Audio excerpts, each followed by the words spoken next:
Hello everybody, welcome back. It's Patrick with K40 Electronics, and today I'm here to show you a couple cool tricks on the Platinum 100 portable detector where you can change the right side of the screen from voltage to compass to something called all threat mode. Really easy to change it. Just press and hold the dim menu button in the lower right hand corner. Then do a series of press and release until you get to the compass voltage threat option right after color. So you use the arrows to change between the three. We're going to change it over to compass.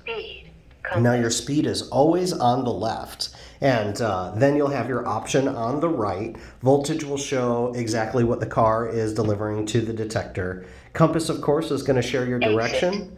And the all threat mode is really cool because it actually picks up different radar frequencies. So if you're being targeted by a Ka signal and a K signal at the same time, it will actually pick up and display both, including the signal strength.